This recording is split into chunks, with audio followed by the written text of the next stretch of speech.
Hello, good evening, and welcome to the Museum of Science. Orchid poachers in Florida, surfer girls in Maui, origami artists in Japan. These are just some of the interesting subjects covered by Miss Susan Orlean. Currently a staff writer for The New Yorker, she has also written for Rolling Stone, Vogue, Esquire, Smithsonian, and the New York Times Magazine.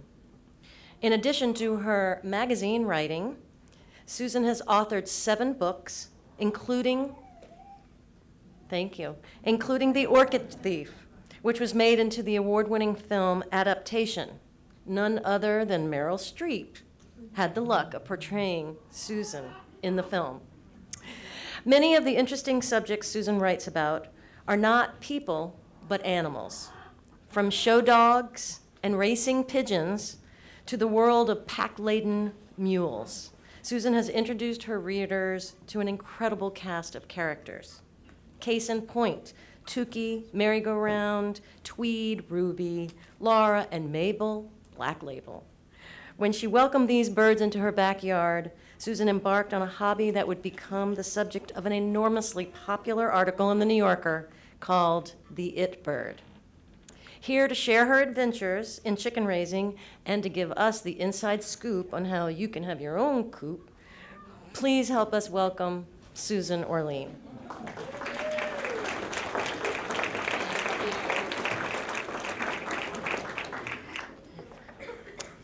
Thank you. Thank you all for being here. This is so funny. I asked for a riser because the lectern seemed so tall, and now I feel like a giant. I want to thank you all for being here, and I want to thank Lisa especially. We've been talking about this for many, many months, and she's been a real pleasure to work with, and it's really an honor to be here, so thank you. I have to say, I've never worked with a live animal act before. And now I understand why actors and actresses always refuse to do scenes with animals, because what could be cuter? I did threaten to bite the head off of one of them towards the end of the talk if necessary, so we're hoping they'll behave. But actually, you know, if this is successful, I may turn this into a standard feature even if I'm not talking about chickens. Just bring chickens. And it's a good lesson for me, too, because I'm supposed to bring one of my chickens on Martha Stewart in a couple of weeks, and I'm already worrying. Terry Golson, who was kind enough to bring her chickens here today, and who I'll introduce you to later, we've been actually negotiating the possibility of having her provide a ringer, because her chickens, I think, are a little more well-behaved than mine. So we'll see. I'm so happy to be here, and having lived in Boston, this is always kind of a special occasion for me to come and speak here. So I'm delighted. Now, I have a question before we begin. Does anybody here have chickens? Oh my gosh, that's amazing. And where do you guys live? Just yell out. Cambridge. Oh, but I was told that Cambridge just made it illegal to have chickens. Is that true? Wow. That's very interesting. On the way here, I was looking at the chicken laws because, as you know, there are chicken laws. And it's actually interesting how much it varies from municipality to municipality. And in some cases, there are no laws. In some cases, they're allowed. In some cases, you can have hens, but not roosters. Boston's law says you are not allowed to keep auxiliary animals, which I'm trying to figure out what that means. But evidently, that includes a chicken. Brockton allows hens. It's very sexist. I mean, if I were a rooster, I would probably file a lawsuit. And it's actually funny. I have a rooster, and he's been sort of wrongly accused. He's noisy, but the noisier, I have a really noisy hen who's sort of like these hens. She just talks constantly. So I think it's kind of not fair, and I may file a class action suit on behalf of the roosters of the world. I think in Lynn, Massachusetts, you're allowed to have chickens if your neighbors agree. You have to go and talk to your neighbors, which that's got to be one of the stranger laws. I mean, is that a law that you have to talk to your neighbors? It's interesting. But in Cambridge, as I was told initially, that chickens were considered pets. And so they were permitted under the provision that you could have a pet. But evidently, that's not entirely the case. So we'll see. I mean, it is interesting how many cities in the last few years have decided to permit chickens, but at the same time, because there's an interest growing in having them, a lot of cities have enacted laws to make it illegal to have them because suddenly people want chickens in their backyards. So I want to begin by reading a little from the story that I wrote, The It Bird, that it really gives you an introduction to my introduction to having chickens. I made this fancy PowerPoint, but I don't actually know how to do it. So it's really not all that fancy. So I think the live hen cam is so attractive that it's almost hard to compete with that.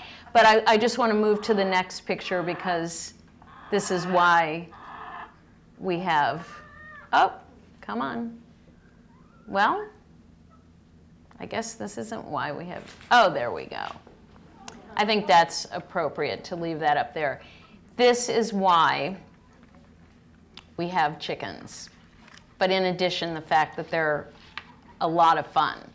So I just want to read to you a short section from The It Bird. You have to listen too. Okay. If I had never seen Janet Bonney reenact the mouth-to-beak resuscitation of her hen, number 7, who had been frozen solid in a nor'easter, then was thawed and nursed back to life, being hand-fed and massaged as she watched doctor shows on TV, I might never have become a chicken person. But a few years ago, I happened to watch a documentary called The Natural History of the Chicken, which opens with the story of Bonnie and number 7. And for the first time, the thought of owning chickens entered my mind. I had watched the film with no pre-existing chicken condition. But seeing number 7's resurrection, followed by beauty shots of exotic hens and segments about small backyard flocks, I suddenly found myself wanting chickens and wanting them with an urgency that exceeded even my mad adolescent desire to have a pony. At first, I thought this chicken fixation was a phase that I alone was going through. But it turns out that right now, across the country and beyond, there is a surging passion for raising the birds. Chickens seem to be a perfect convergence of the economic, environmental, gastronomic, and emotional matters of the moment. Plus, in the past few years, they have undergone an image rehabilitation so astonishing that it should be studied by marketing consultants. Now that I actually have chickens, 7 at last count, but that number, because of predators, is disturbingly variable. I am the object of more pure envy than I have ever experienced in my life. On a Venn diagram plotting the interest in chicken ownership and circumstance related to age, gender, acreage, appetite, and aesthetic tolerance, I would land in that pitch-dark center where all the sets overlap. Even now, 2 years into my chicken stewardship, this is a big surprise to me. I'm an animal fancier, but fur-bearing has always been my type. I'd never wanted a bird. When I left Manhattan a few years ago and moved 100 miles north to a house with land and animal-friendly zoning, the first creature I planned on getting was a horse, later downgraded to a donkey. I did fleetingly consider a duck, because I had seen some at my neighbor's house and thought they were darling. But we didn't have a pond, and the idea of getting ducks and then having their water source be a plastic kiddie pool from Toys R Us seemed to undermine the rusticity of the experience. So let me tell you a little bit about my journey to chicken ownership And then also a little bit about the experience of writing about this particular phenomenon. One thing that really fascinated me after I'd gotten my chickens was I had no idea what an interesting history chicken ownership actually has. I mean, it ended up being a sort of window onto the whole issue of American culture becoming urbanized and leaving behind, leaving behind an agrarian past. And chickens and their presence in our lives seems to almost be a perfect window to observe that change. Now, it used to be that everybody had a couple of chickens. It used to be also that most Americans lived on farms or had some land, except for the few people who lived in big cities. Everybody had a few chickens. Even if your farm was where you were just growing crops, you'd have a few chickens wandering around because they were easy to keep. You could get eggs. And if you had a few extra eggs, you could sell them for a couple of cents. It was just part of a farmyard. Chickens were also, interestingly, very much a woman's livestock. And the reason for this is manifold. First of all, there is something very female about chickens. I mean, there's a natural harmony between women and hens, not surprisingly. But also because chickens were small and very manageable, and because they were almost just an extension of a little garden that you might have rather than something you grew, crops you grew for money. A lot of times on a farm, the chickens were tended by the women or children. It was not common to have eggs year-round. People got eggs during the laying season. It was just assumed that, like fruits and vegetables that are seasonal, that eggs were seasonal. Chickens take a break during the winter and they don't lay eggs, so people ate eggs when they had eggs. You didn't go to the store to buy eggs. Oh, we have a chicken escape here. So I think in part having eggs seasonally, having them, you know, if you didn't have your own chickens, you might buy them from a neighbor who had a few extra chickens. That was the way we consumed eggs. Big commercial farms didn't exist in the early part of the last century. Big incubators weren't even developed until well into the 1940s, and they just weren't commonly used. So people didn't buy eggs in the supermarket year-round that came from gigantic factory farms. As Americans moved out of the countryside and towards the suburbs, and I would say that was a movement that began in the 40s and really picked up speed in the 50s in the post-war period, we moved into suburbia. And there was more than just the fact that we were moving out of farms, because in fact in suburbia, people have plenty of room to raise chickens. It wasn't a matter of space. It was really a matter of a social shift where people felt that having chickens reminded them of an agrarian past that they were really looking forward to leaving behind. It didn't seem modern to have chickens. It seemed too rustic, too much part of the country. And if you were living in the suburbs, what I loved, the image that I really enjoyed when I was writing the piece was do any of you watch Mad Men? I thought, can you imagine Don Draper with chickens? I mean, that wouldn't be heard of, or Revolutionary Road. The whole point of the suburbs, in its darkest conception, was to deny any connection to a past that was agricultural, rural, agrarian.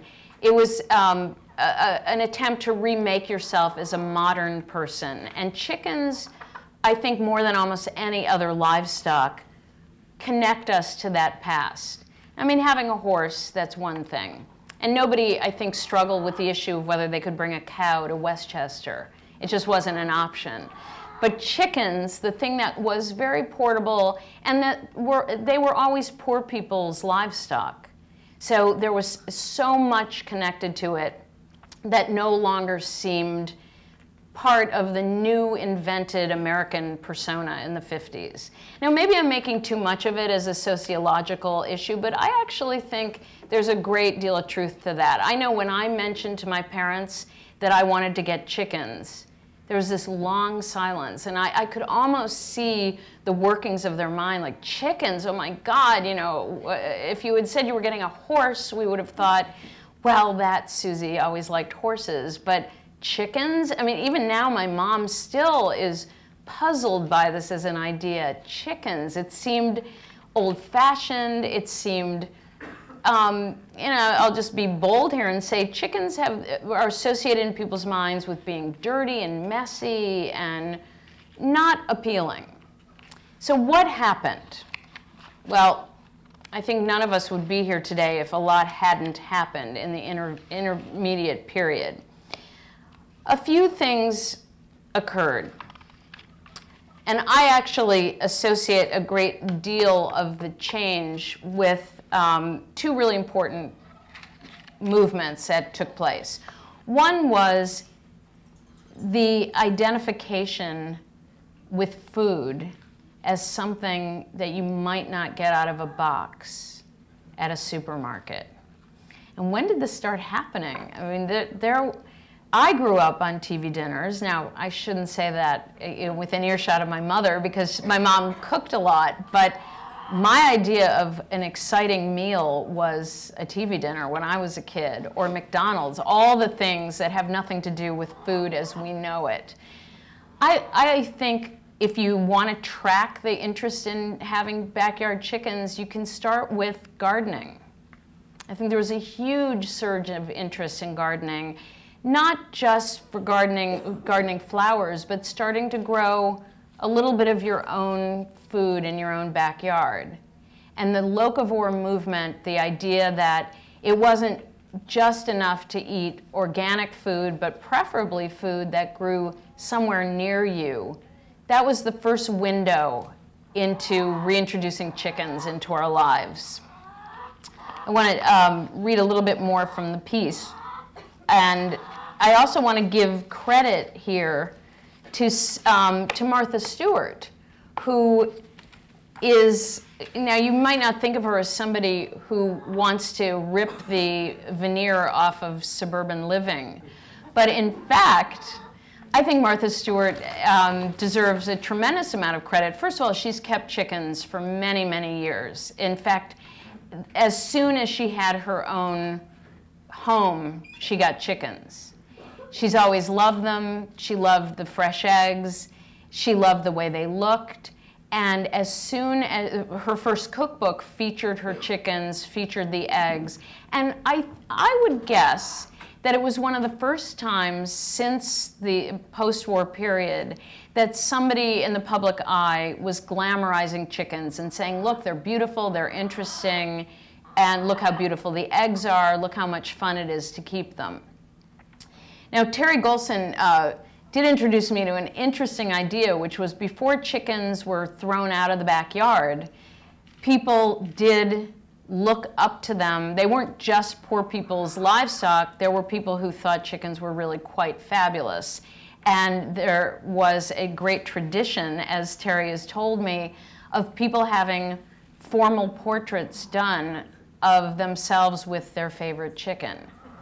And I would like to encourage us all to consider a return to that tradition. I want to read a little bit more from the piece and then talk a bit more about my own experience getting my chickens. I did notice that every time I mentioned to my friends that I wanted chickens, they all exclaimed that they wanted them too. It was a species-specific response. When I added that my husband wanted Scottish Highland cattle, those same people were taken aback and inevitably said, "That's weird. How come?" Chicken keeping seems slightly less as if we tipped over the edge of sanity and were throwing ourselves recklessly, Green Acres style, into livestock. Rather, chickens seem to go hand in glove with the post-feminist reclamation of other farm wife domestic arts, knitting, canning, quilting. It was a do-it-yourself hobby at a moment when doing things yourself was newly appreciated as a declaration of self-sufficiency, a celebration of handwork, and a pushback from a numbing and disconnected big box life.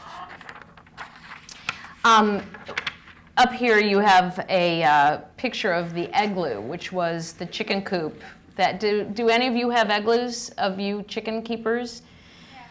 I will confess that finding the igloo was the thing that really did convince me that I could have chickens. Now, when I first started thinking I wanted chickens, and everybody was, you know, except for the friends of mine who would get very wistful and dreamy-eyed and go, oh, I want chickens, or they'd say, I want 25 chickens.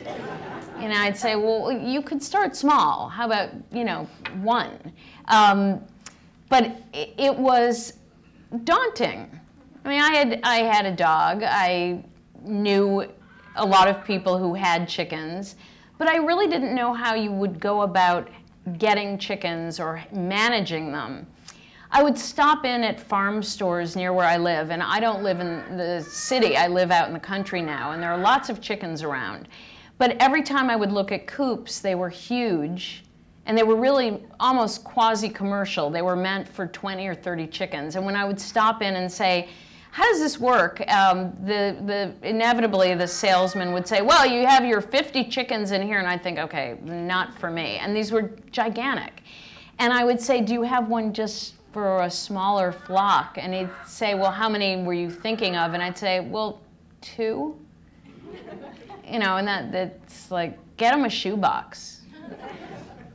So I was kind of puzzled. How do I have this small flock? And where do they live? And how do I even find them? Now I know how to find chickens, but honestly, in the beginning, I really didn't know where to find them. I did not want little tiny chicks. I didn't want to have to get heat lamps and worry about whether they were all roosters, which certainly can happen. And one day I was Googling, you know how it is late at night, you start Googling those things that later when it comes up in your Google history, you think, oh my God. And this was like, cool looking modern chicken house. And I really did. And lo and behold, I came upon the igloo.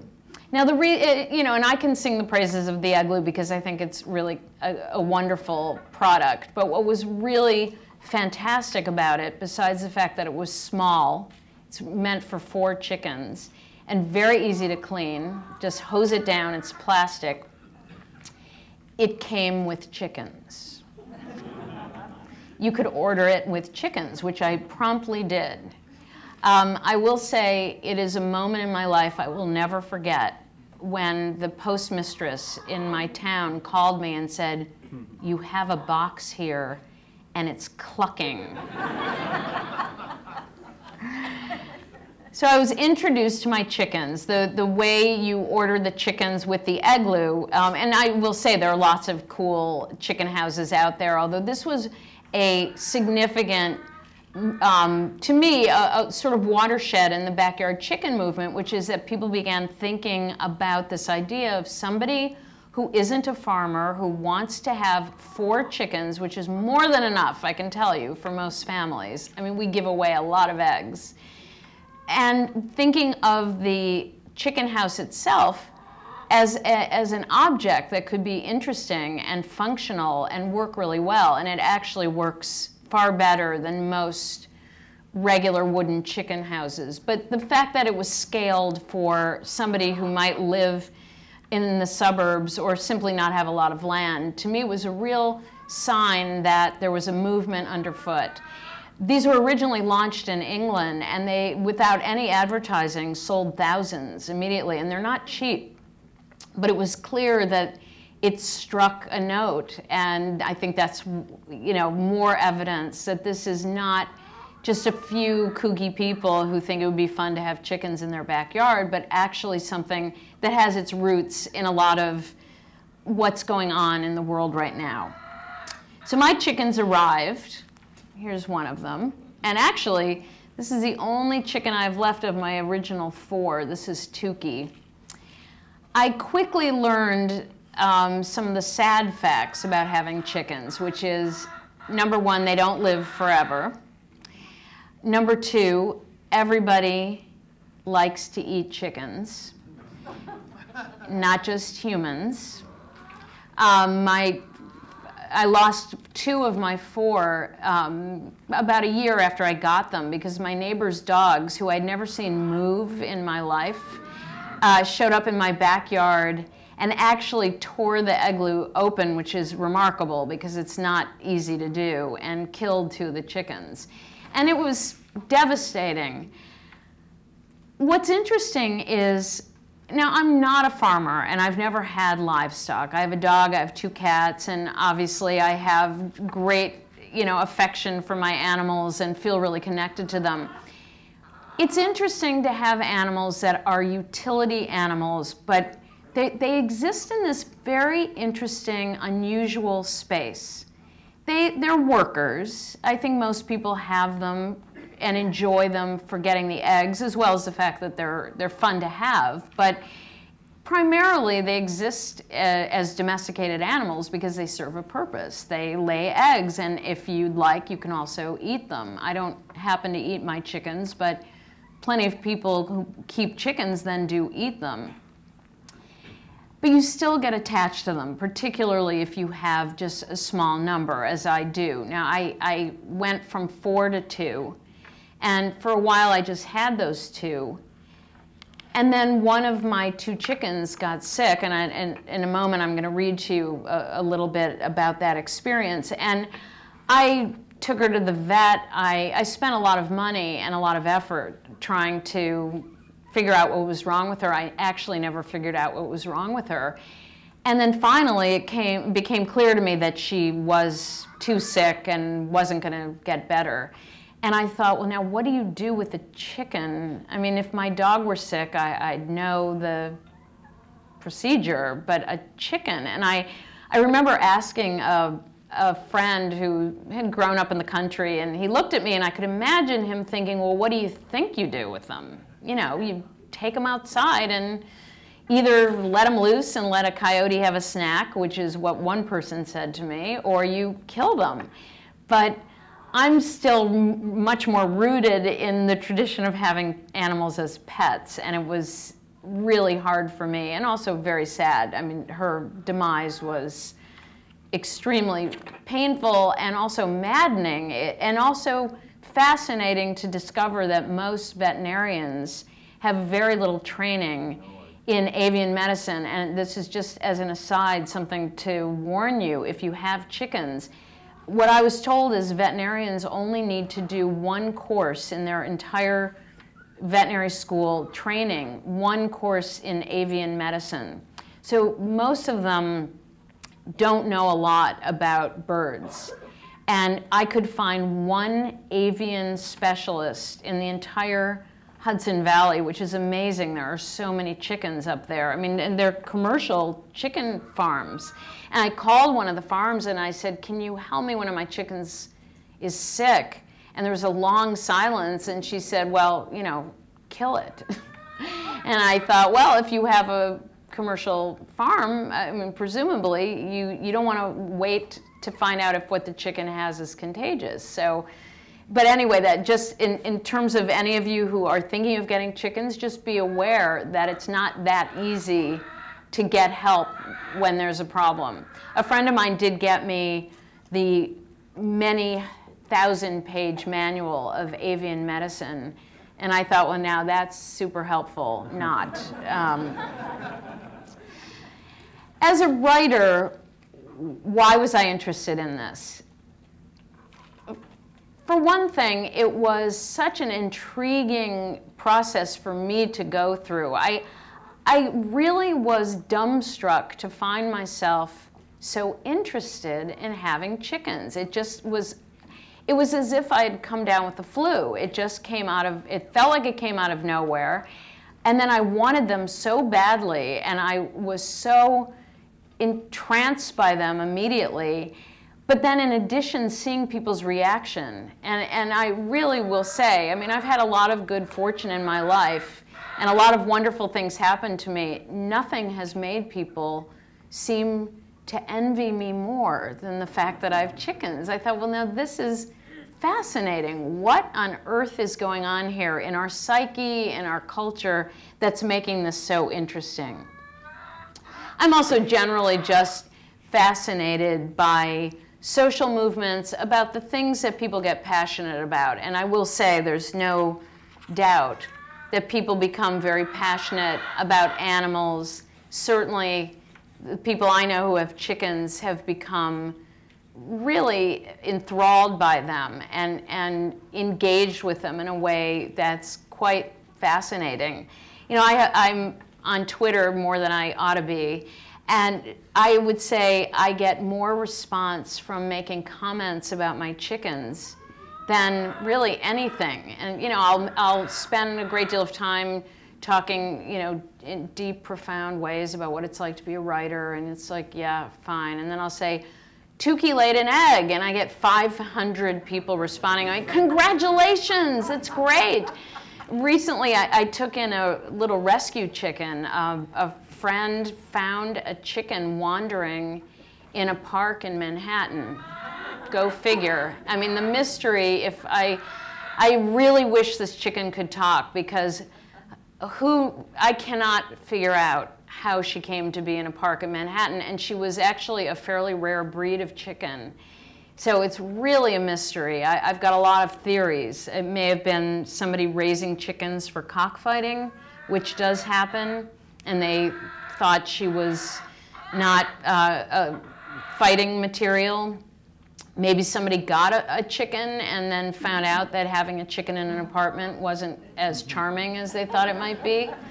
I have no idea, but she was found wandering in Fort Tryon Park, and I agreed to take her in, and sadly she was not very well. When I got her, I could tell that either she had eaten rat poison or had been injured. It was hard to tell, but she died. And the response, I got so many condolence tweets. I really thought, you know, I hope that when I'm sick and, you know, I'm posting, that you guys give me just as much condolence as you were giving for my chicken. But what is it about it? Our relationship to animals is so fascinating to me, and it brings out so many issues that are intriguing and really unresolvable. I mean, where do we fit in the order of things? How do we relate to animals? Are they equal? Are they here to serve us? How do we, oh, she's taking great offense at what I'm saying. You know, yeah, it's pretty amazing. You know, what is it about our connection to the animal world that I actually think has grown more important to us? You know, the philosopher and art critic John Berger once wrote that he felt that modernity began at the moment that animals were no longer deeply connected to our daily life, and they were just ornamental. And when you think about it, I think that's actually very true. I mean, there was a point at which we no longer had animals as an important part of our functioning life. They became pets, they became hobbies, toys. You know, animals still obviously provide food for us, but most of us don't interact with them in that way, and they're no longer in our purview as an important utility. They've become something else. And all those questions really interest me, and writing this story was a chance for me to think about them and to connect with a lot of people who are connected with animals and think about them in those bigger, broader terms. I'm going to introduce you to Terry in a minute, because I didn't really notice how late it's getting. I'm going to read something to you very quickly. And then, oh dear, we're going to take questions, and I want to make sure we have enough time for questions and answers. And then I think you're all going to be allowed to come up and visit with the chickens. I want to thank Terry so much. Terry and I met because when I was working on this story, I was directed to her by a few of the people I interviewed, and we struck up a friendship, and she's been a real pleasure and went to a lot of trouble to bring her birds. She's also given me a lot of advice on my chickens. She recently counseled me through a rather rough patch I had with a hen who turned out to be a rooster. More on that another time. But I finally, this is one of the things about having animals, because when my rooster's name is Laura, and so when I saw Terry here tonight, she said, "How are things going with Laura?" And I thought that, you could really bond over an animal. I just want to read you one more short section, and then we'll open up to questions. And before I do that, I want to thank you guys for coming here again. It's really a pleasure. Now I have 7 chickens. I would say that I have 7 hens, except that one, sweet, demure, shy Laura, recently proved my point about the challenges of chicken sexing as she sprouted big red wattles and started crowing at dawn. So the new tally is that I have 6 hens and an unanticipated rooster. Meanwhile, the chicken movement seems to be expanding exponentially. I do detect a little over-ripening on the edges. I've noticed some late-stage phenomena, such as chicken diapers for people who want their chickens as house pets. And there will undoubtedly be chicken coops that go beyond the crisp functionality of the igloo, with flourishes that push into the decadent. Even people central to the chicken world are predicting what might supplant chickens, if and when chickens run their course. Dave Bellinger, the publisher of Backyard Poultry, says goats. Murray McMurray, a large hatchery, President Bud Wood, thinks ducks. But chickens seem to me steadier than that. They've already survived hen bubbles and cholesterol scares and the enormous social change that chased them out of the backyard. They will survive diapers and jeweled coops and an uptick in ducks. The chicken, that thing with feathers, always sunny and useful, will endure. Thank you. Thanks a lot, and thank you. We have microphones in the audience, and because this is being taped, we need to have you do the questions into the mic if you don't mind.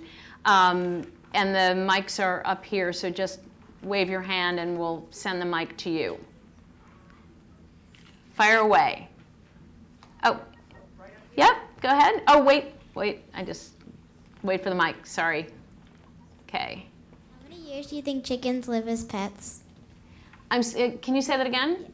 How many years do you think chickens live as pets?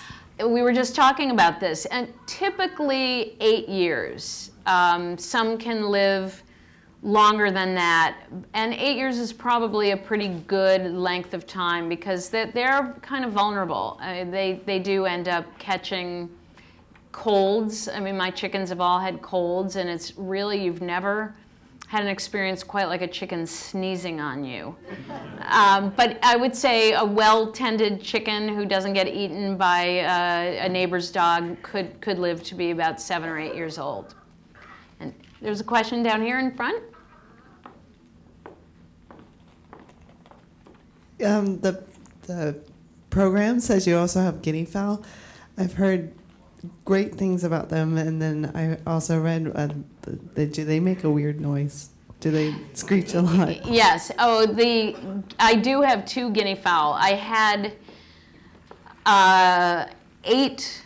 I think I got 8, and I will tell you my guinea fowl saga, which is we live in an area where there is a huge amount of Lyme disease, and I've had it twice. My husband's had it. It's just everywhere. Lyme disease comes via our friend the tick, and we have tons of ticks. There has been long rumored a magnetic attraction between guinea fowls and ticks. The problem is that guinea fowl will eat anything. They're not going to sort through the grass and pass up a beetle in order to eat a tick. it's not really true that, I mean, you would have to have so many guinea fowl that it would not really be practical. I mean, I don't think it's going to make a big impact on how many ticks you have to have 6 or 8 or 10 guinea fowl. They'll eat whatever they can get their beak on. So I got them under somewhat false pretenses, but they're really weird and funny looking, so I didn't mind. They make an outrageous noise. I can say it sounds like if you've ever had a gate on a really rusty hinge and it's being slammed back and forth, that's the sound. They are really good watchdogs, and once my guinea fowl got used to me, they no longer would start making a racket when I would come into the coop, because they know me. But if anybody else shows up, they're just at it. And they also make noise if a dog or a cat or an animal comes. So in a way, they're kind of useful. I mean, they let me know if there's something around the coop.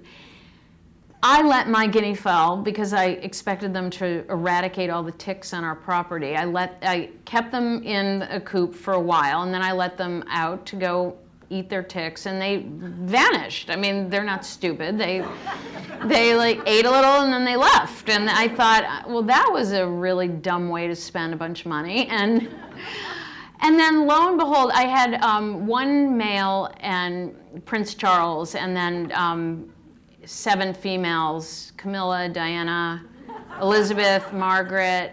Oh wow, I'm forgetting. Anyway, well, about 2. Oh, Fergie, thank you. Sorry, ugh, terrible.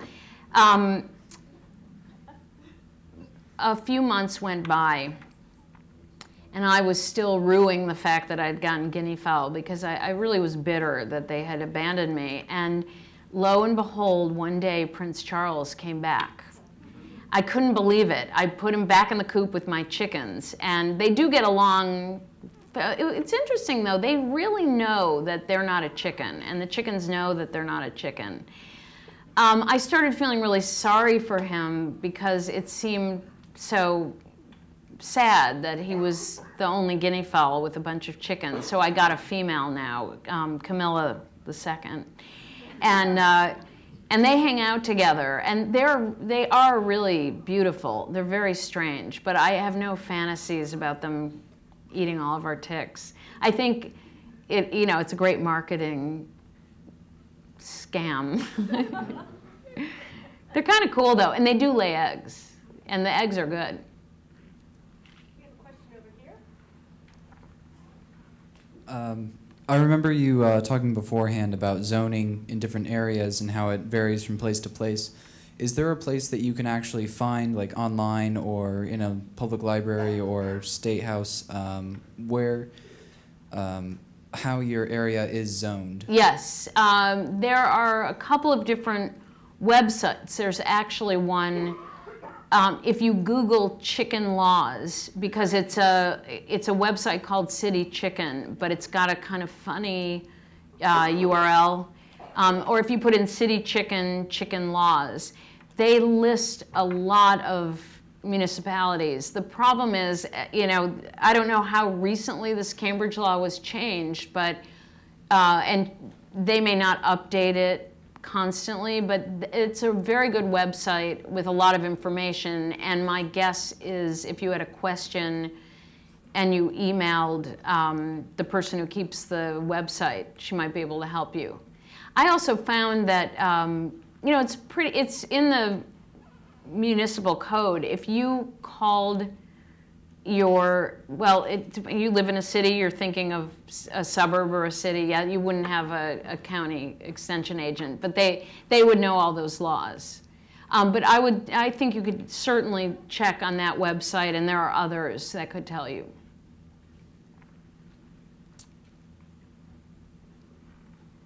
Why don't we go back here, and then we can move our way. Yeah.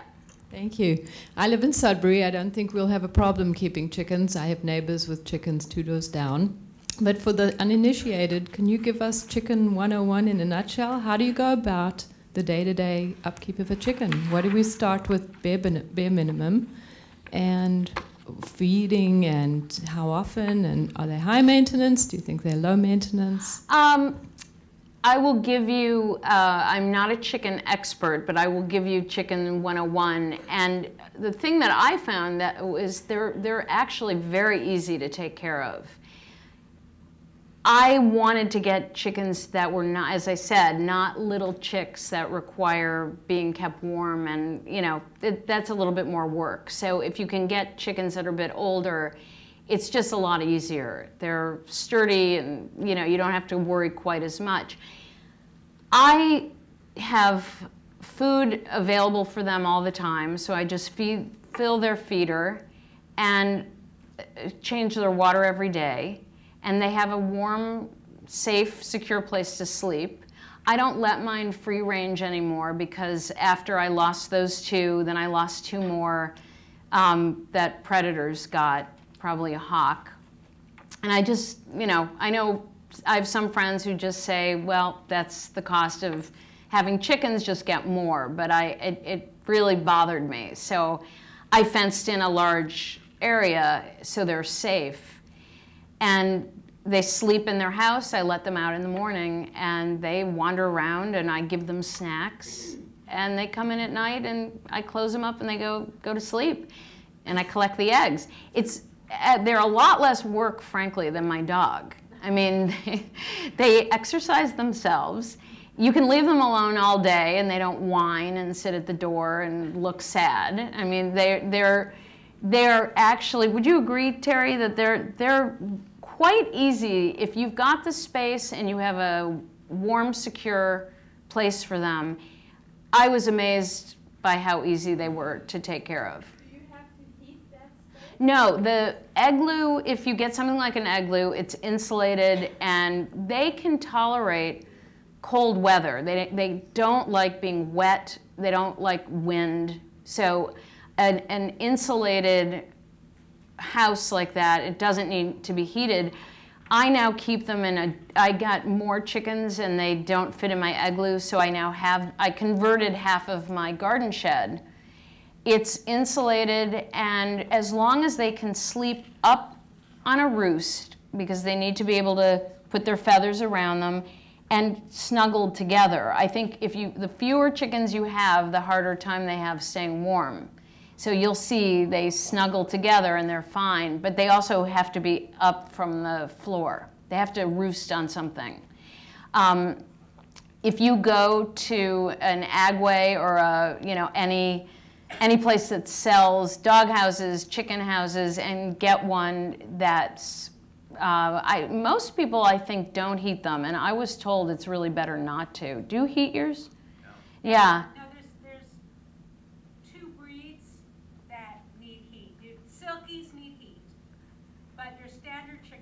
Yeah. I was amazed that they're very hardy. They don't like snow. I think they get kind of freaked out by snow and they just get fussy and they won't walk in it. But they don't seem to mind being cold.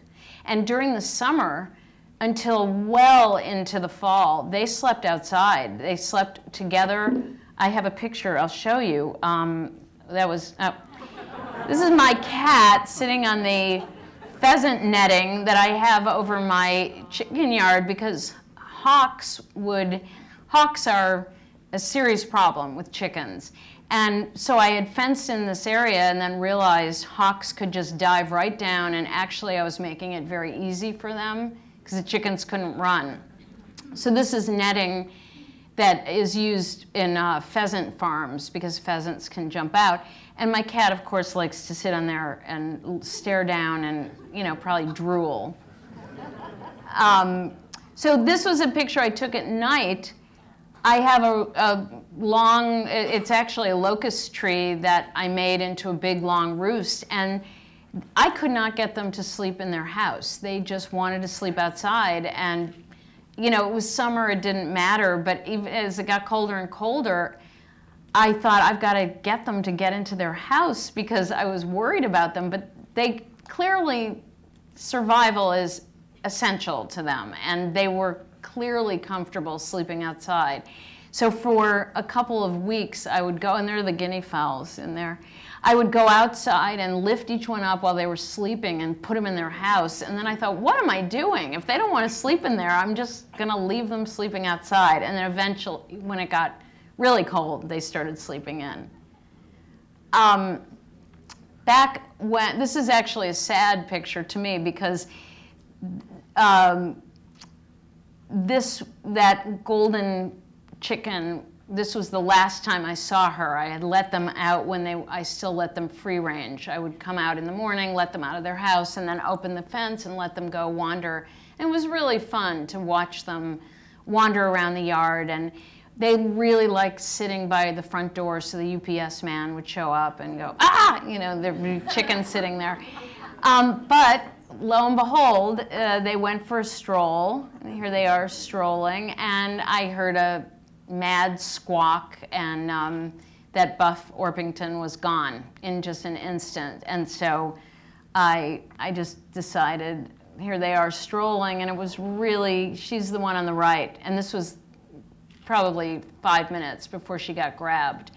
And it really was, and that on the left is Laura. When I got Laura, Laura was very shy, very quiet, beautiful. She is a speckled Sussex, is a very beautiful English breed of chicken. And I would look at Laura and think, wow, that hen is huge. and then I would look and I'd say, that hen's really huge, like super huge, and growing a really beautiful long tail. And one day our nanny said to me, you know, Laura's crowing. And I said, oh, Jenny, don't be silly. You know, that's shy little Laura. She's just getting bigger. And then I was out there, and not only did Laura crow, but she kicked me really hard, which is very rooster-like. And Laura's a rooster. And here they are just, and this is kind of the glorious thing about having chickens. This is my chicken merry-go-round. It's really pretty silver lace Wyandotte. And there is something primal about seeing a chicken sitting there laying an egg or just resting. It's really lovely. And they are beautiful animals. I mean, they're incredible, beautiful breeds.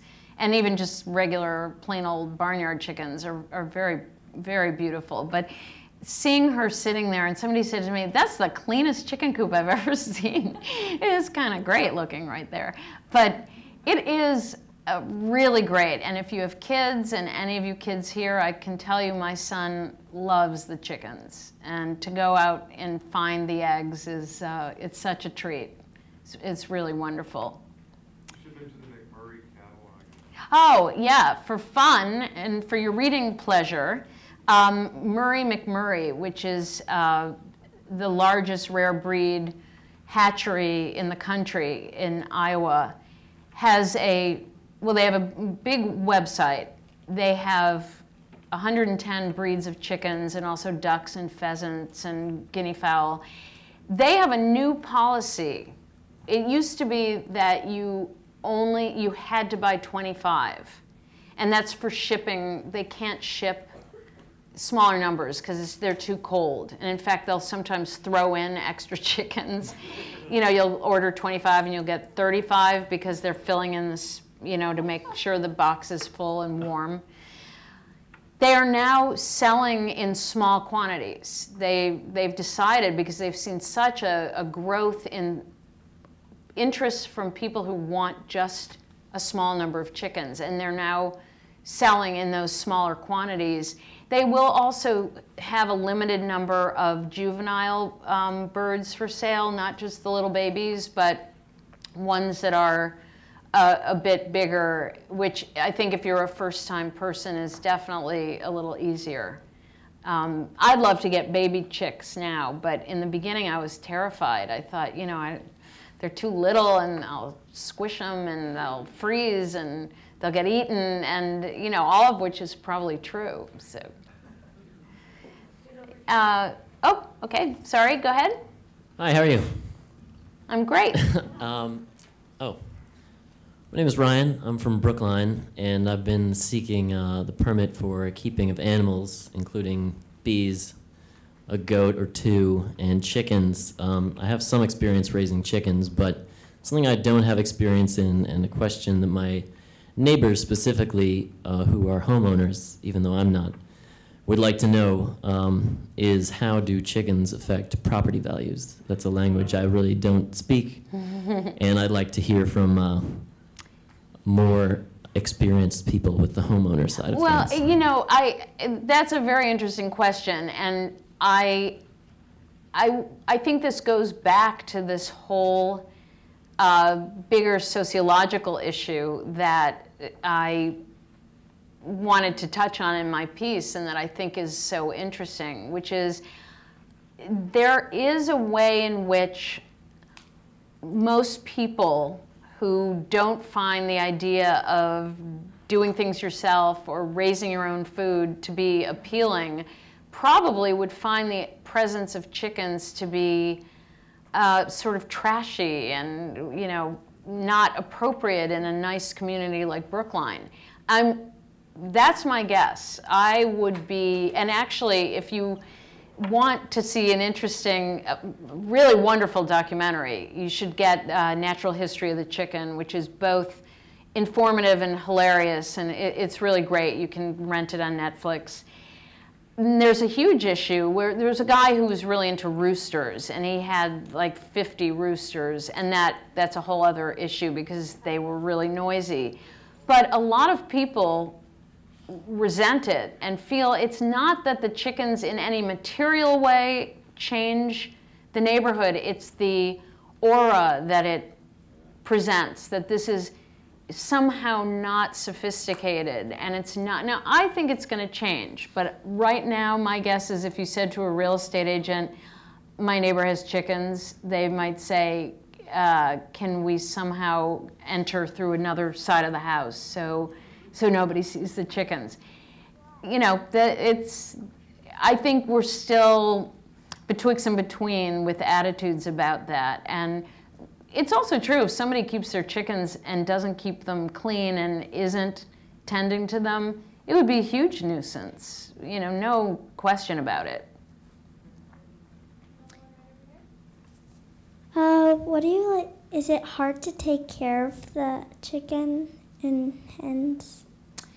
No, I don't think it's hard. I think they're very sweet and friendly, and they, you know, if you give them food and fresh water, I think the biggest challenge to taking care of chickens for me is water. You have to keep if you're living in someplace like Boston in the winter, you have to figure out a way to keep their water from being frozen. That's probably the biggest headache in taking care of them.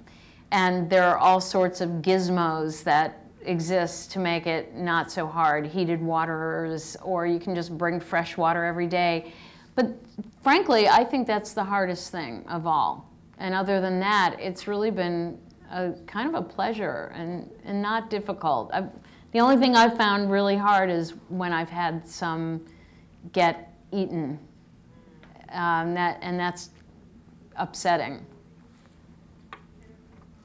My family was thinking of getting chickens, and we were thinking of letting them go in our veggie garden that's all fenced in. And we were wondering if they would not only eat the bugs, but eat the fruit and vegetables. Well, you know, my chickens did not eat my fruits and vegetables, but I am seeing much nodding here, which I assume means that people have had other experiences. I can't imagine that they could resist a tomato. You know, if you had a nice, juicy red tomato hanging on a vine, my guess is that it would be gone. But mine, you obviously had a different experience. My chickens didn't eat my vegetables. Dust baths. They will dust bath in your ceiling. Oh, okay. So that is yeah, make a mess. Yeah, they will tear up your grass. absolutely. They love to eat grass, and they will scratch it up and eat it, and you'll have a lot of bare patches of grass. So if you want to resod, it's very useful. You let the chickens out and you can start fresh. But they do like to take baths in the dust, which I forgot. And they make, it's a whole elaborate thing. It's actually really fun to watch, except if it's in your garden. It means they're rolling around and making a big giant crater so they can roll around in it. And if you've planted something, it's no longer going to be there. So letting them loose, it's probably not ideal unless you then also put wire around some of your plants. Yes? I wanted to thank you very much for your talk. I read your article after I had my own experience of getting chickens, and it was eerie how much it paralleled my experience. We went to the vet because of a hawk attack, and I think we were probably the first pet owners at Angel Memorial who, when presented with the bill, turned to each other and asked whether we should eat the animal instead, which we were just kidding about. But I live in Cambridge, and I think that the laws there are actually quite murky right now, but given the recent developments, I am interested in changing the ordinance in Cambridge, and so I would welcome any help with that if anyone wants to talk to me afterwards. Cool. So Well, I think, just to insert this, I was talking to a Wall Street Journal reporter earlier today about a situation in Durham, North Carolina, and really, the only way it will happen that laws will be changed is if people, you really get enough people together to make it clear that there's a real desire to do it. And I would say, on balance, more places where there's been an effort to make it legal, it's worked rather than not, because I think the people who are passionate about having it permitted have gotten organized and made it happen, and other people are either neutral or, there are some people who will oppose it vehemently, but it seems like it's mostly worked. Yes, thank you. I started talking to some people in the city government and to the head of animal control, and they clearly have a lot of legitimate concerns about it, including about people who might not take good care of their chickens.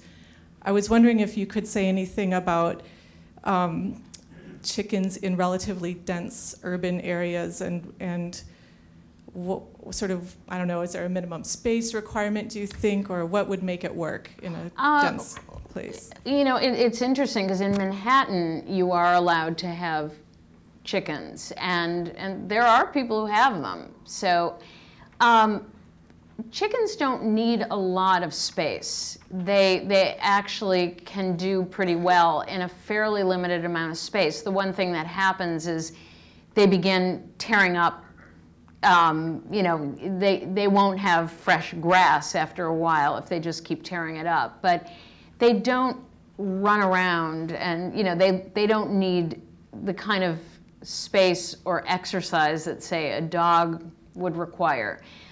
In a dense area, I think what has come up as the issues that people worry about is, number one, communicable disease, which is, of course, exponentially more of a concern when you have a lot of people living together. I talked to people about that who said that it's mostly an issue for other chickens. There are not tons of diseases. I mean, there are probably the chickens that you will purchase have been vaccinated and are healthier than the pigeons that are walking around.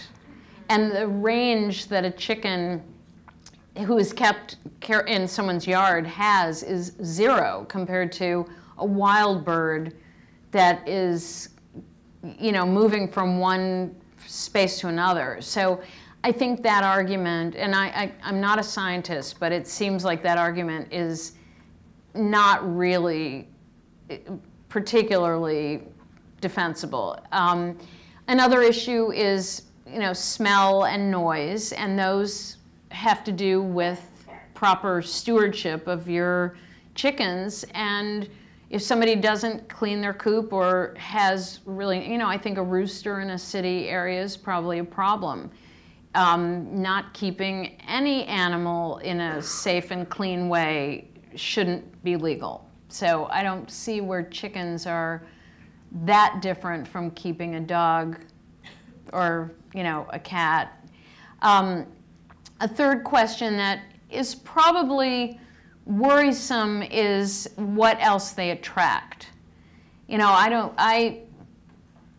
I would say that chicken feed is probably extremely appealing to more than just chickens. I mean, I've seen mice in my garden shed, and I assume that they must find it attractive. If I lived in Manhattan and I had chickens in the backyard and chicken feed, I could see where that would be a concern to neighbors that it was attracting rats. I don't know. I assume if you're really careful and keep the feed closed up, then you're probably not doing anything that would be more attractive to rats than if you had a hibachi in the backyard and didn't clean it really well.